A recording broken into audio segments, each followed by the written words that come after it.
Let's shift our attention to the latest development in the aviation industry, where the issue of toll gate has been caught in controversies. A federal high court in Lagos has ordered FAAN, which is the Federal Airport Authority of Nigeria, to disclose the amount of revenue being generated from toll gates from the year 2015 till date. What will be the level of compliance? What's the essence of having toll gate in the first place? These are questions that our guest is going to answer and provide some perspective. We're being joined by Dr. Dayo Kayode, who is a political technocrat and aviation safety expert. Dr. Kayode, glad to have you join us on Early Exchange. It's been a while. All right, let's start our conversation by looking at the existence or the essence of having toll gate in the first place. Globally, it's a practice which is being done to bring efficiency and power for the sake of investment. But let's look at the ones we have in Nigeria, particularly at the federal airports in Nigeria. What's your assessment about the management of the toll gate system and also the aspect of the revenue generation disclosure as compelled by a federal high court in Lagos?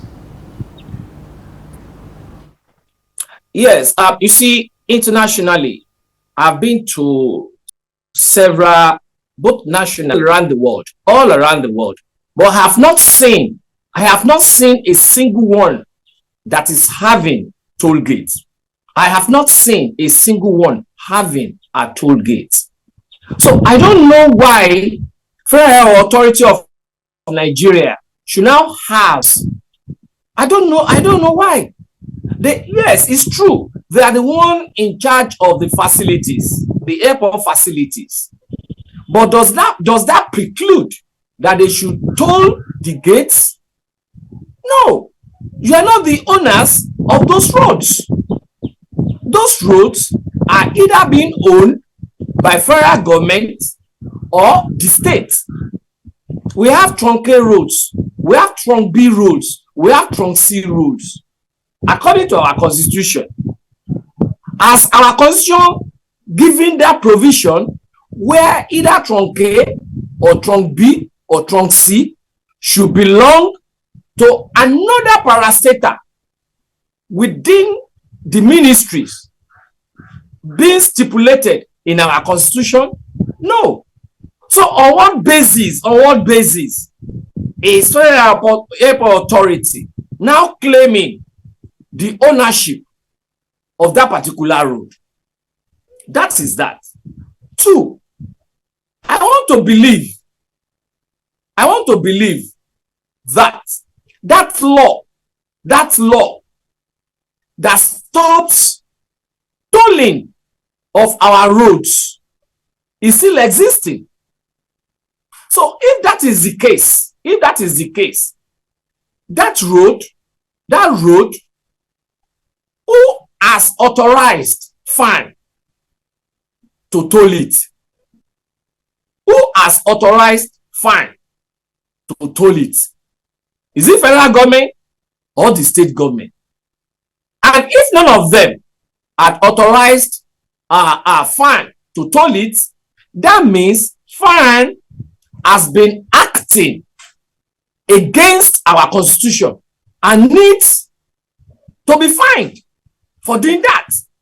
Peradventure, pay back all the money it has been collecting on that particular road since tolling of our roads have been banned.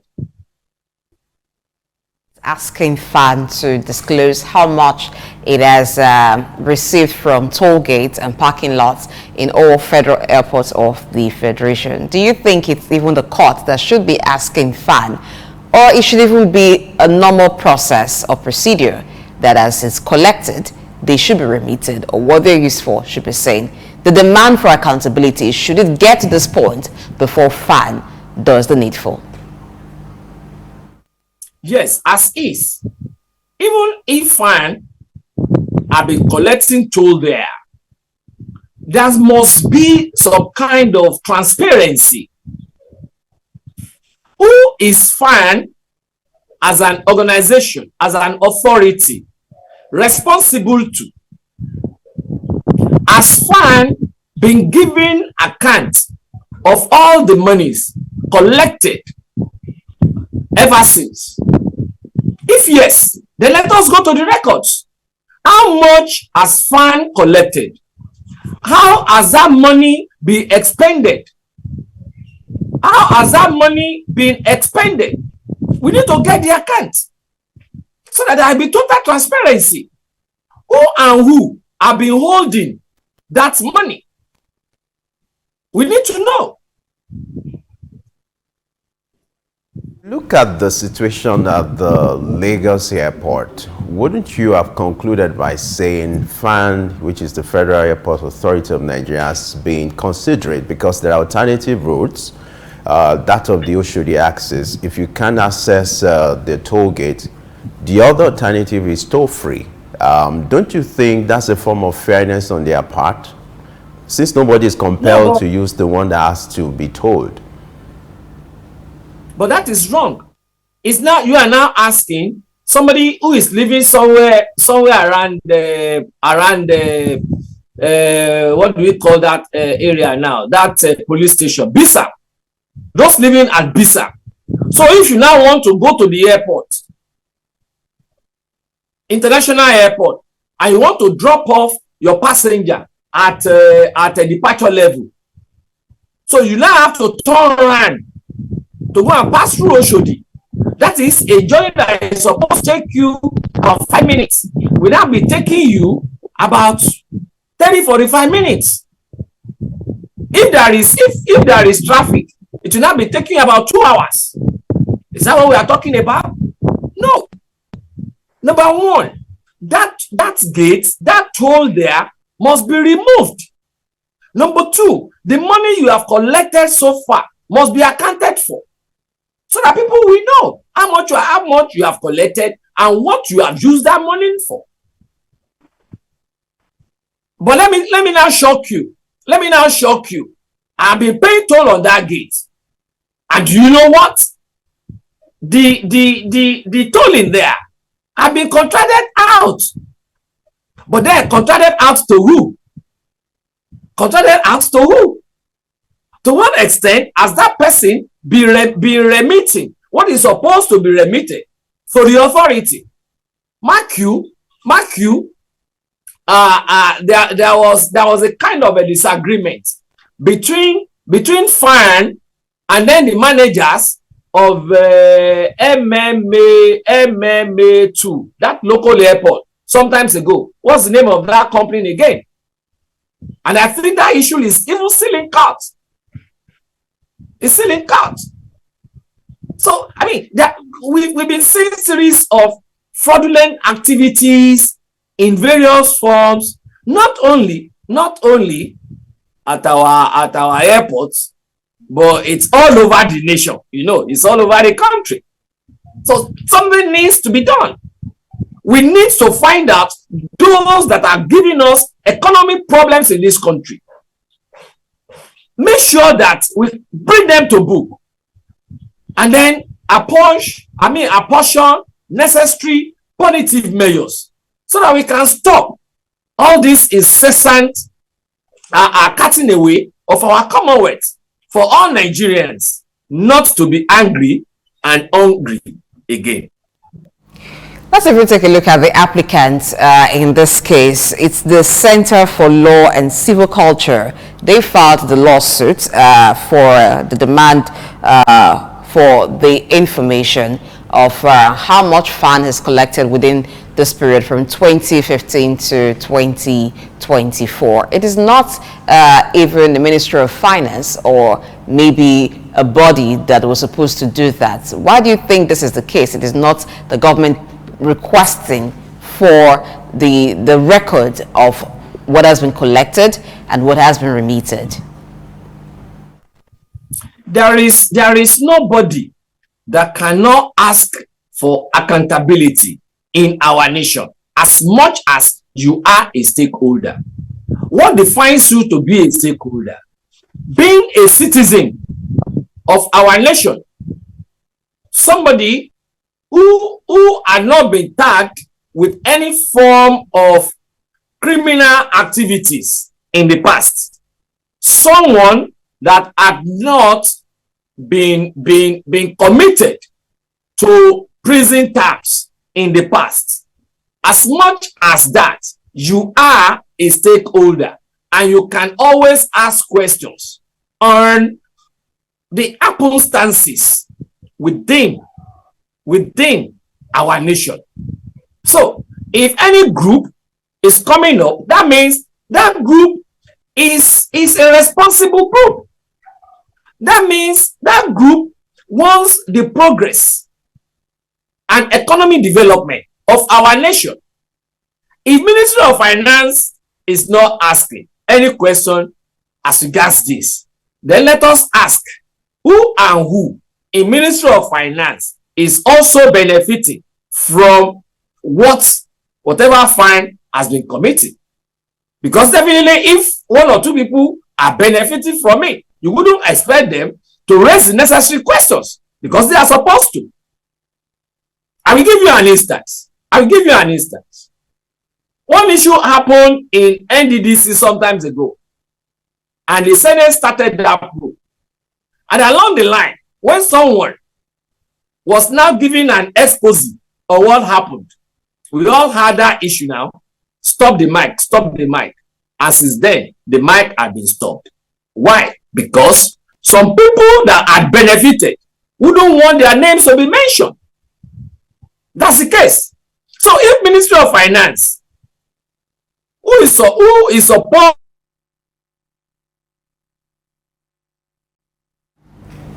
to have requested, then that means if investigations are being carried out, we find out one or two people that are benefiting from it. Isn't the situation of the Ministry of Finance not asking because perhaps they are not supposed to ask? Some agencies of government generate revenue. They're allowed to generate revenue, and sometimes it's not really clear if they are to remit that revenue or to carry out the operations of that agency with the revenue generated. Would that be the case of FAAN, that the monies from the toll gates and monies collected for parking lots are supposed to be their own IGR used for the running of the airports? Could that be why the Ministry of Finance is not asking for what has been collected? Well, let me quickly make some clarifications here. One, yes, some agencies are being allowed to generate revenue. But then, there are boundaries whereby you can generate your revenue. There are boundaries. There are some areas you are not supposed to go. For instance, tolling of that gate is outside of it, because tolling of roads in Nigeria as of today has been outlawed. Second clarification, when you are charging users of the parking lots, that one is understandable. It is different from tolling of roads. Totally different. Because where you are parking your car or your cars belongs to Federal Airport Authority of Nigeria. Unlike those roads, were those roads built by FAAN? Are those roads being maintained by FAAN? The third clarification, any revenue generated has to go to this account that money goes to now. It has to go there. It is from there that the Senate will now approve your budget for the year, because the Senate must know how much you are generating to be able to know how much you are entitled to as budget. I mean, you remember a few weeks back when Nigeria Customs were being invited to the Senate, to the floor of the Senate, to come and defend their budget, whereby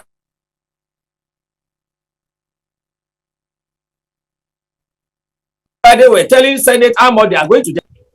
All right. So these are issues. You are not supposed to say because you are generating that money, then you will be the one to spend it without approvals from the Senate.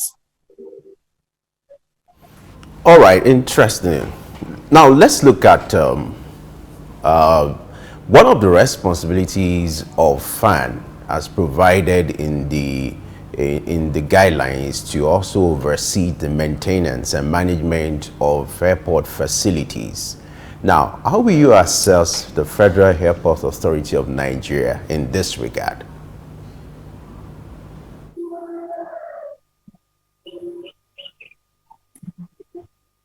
To remember, why did it disturb me?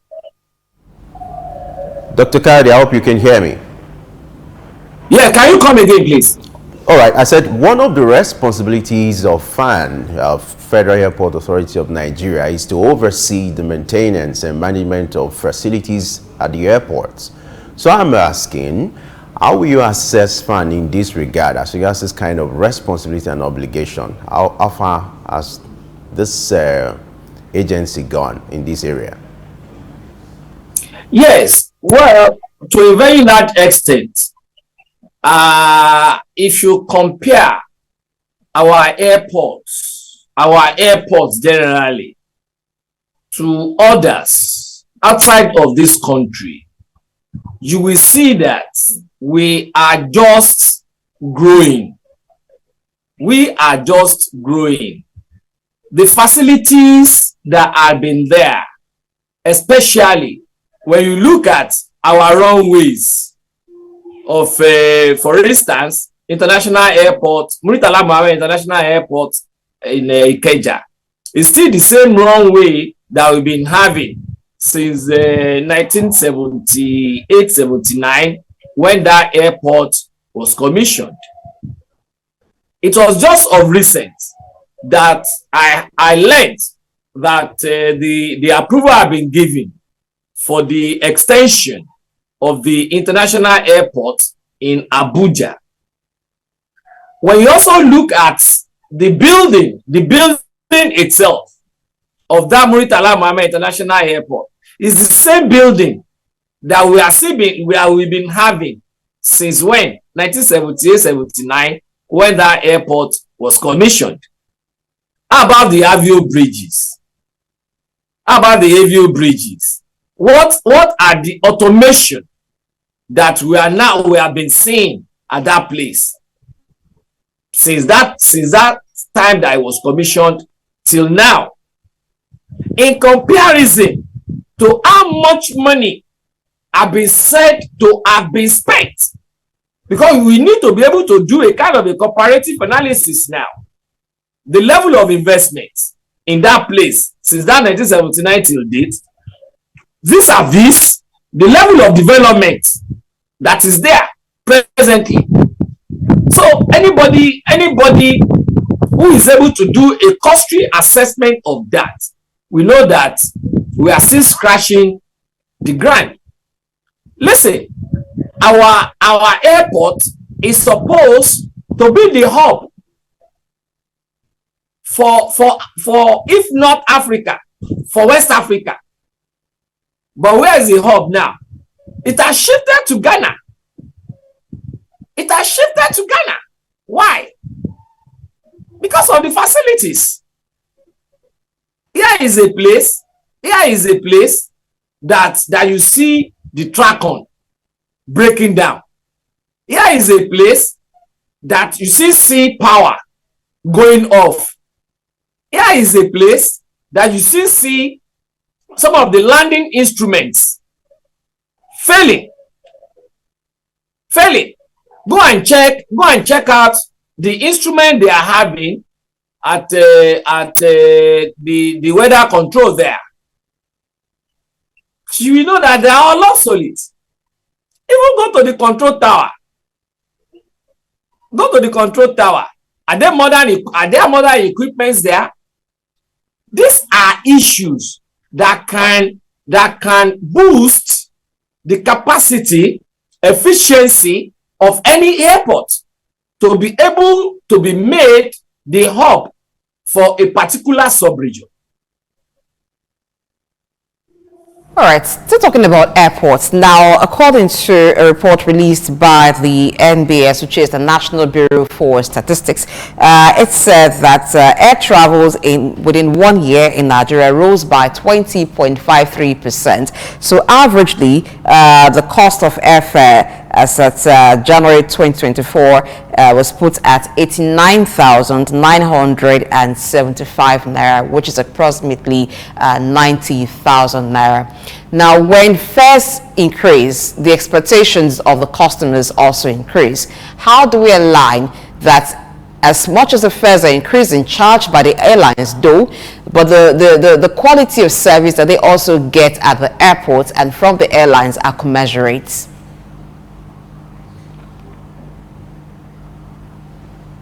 Yes.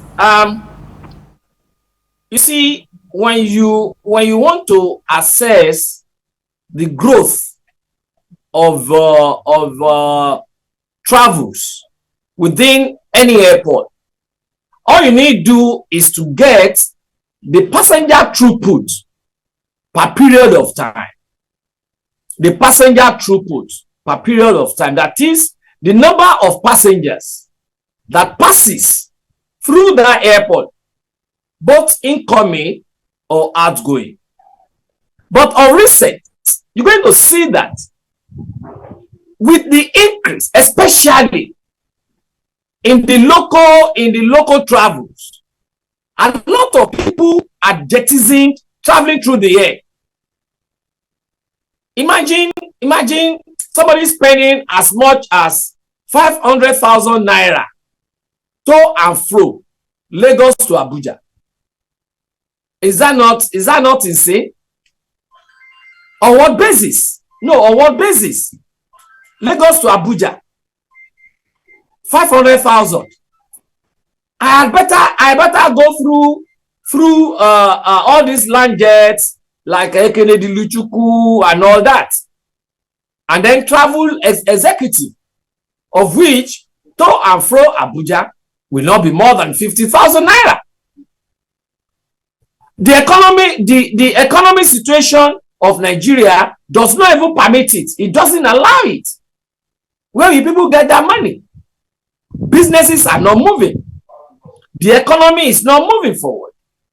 So how will people be able to pay such a money? So it's a big problem. Air travel, especially on the local scene, has been reduced drastically because people cannot afford it.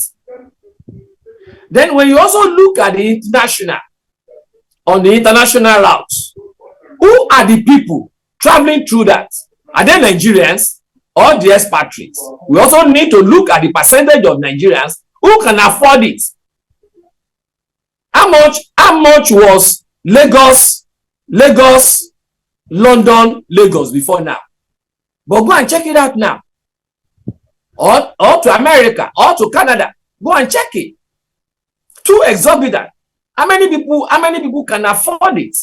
Despite the Japa syndrome that we are having. How many people can afford it? These are issues that are affecting air travel in Nigeria. And the economic situation now might have compounded the problem, the hike in the air fees and all that. For local travel, of course, you could fly, you could fly a bus, but for international travels, that's inevitable. Now, what kind of intervention would you expect from the federal government if it's going to make any difference? What kind of help do you think can be given to the airlines to ensure that the issue of air ticket can be moderate? And would you expect any change? And now that the CBN is making a move to address the issue of FX, will there be any impact? Knowing fully well that some of the backlogs are also being addressed with the recent $400 million that was paid. Three things that can be done, especially in the short run. Number one, our aviation fuel, make it to be affordable to those airlines. the aviation fuel especially, because the cost of buying aviation fuel will definitely influence how much they sell tickets per routes, either local or international. Because all these national flights too, they always refuel here. Number two, the issue of availability and affordability of forex should be taken into cognizance with airline operators, because the spare parts cannot be bought with your naira.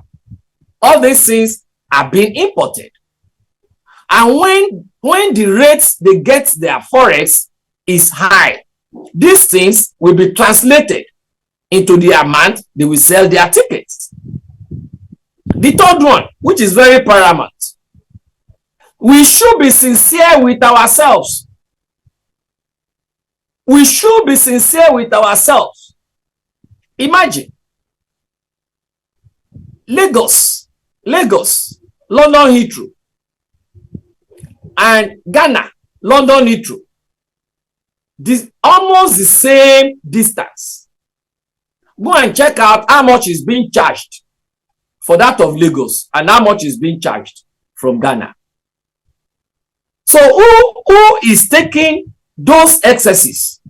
There have been one report in this country sometimes ago about a minister of aviation collecting monies from these airlines to ease their operation in Nigeria.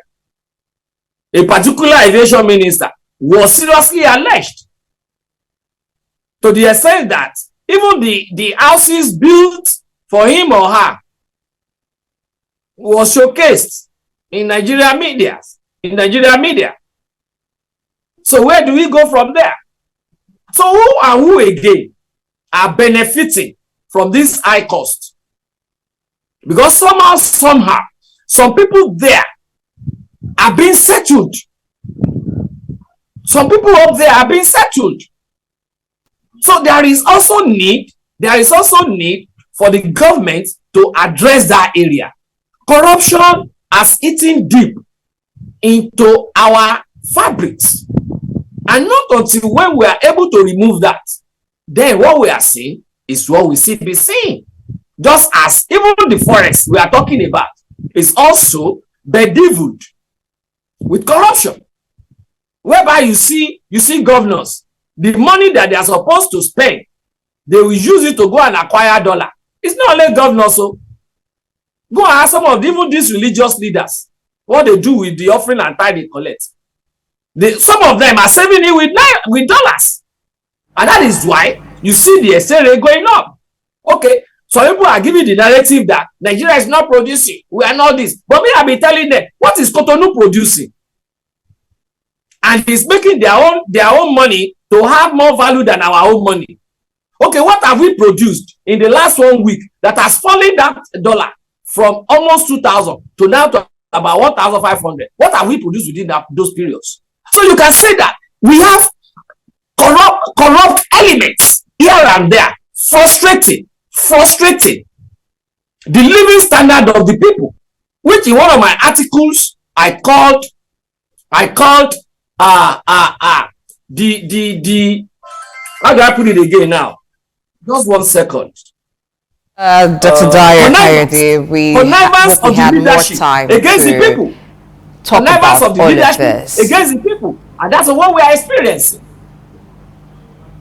But we're out of time on the show. Must thank you very much for your thoughts and your participation in the show today. Thank you very much. Yeah, it's my pleasure being with you. Early exchange, shaping policy, advancing development.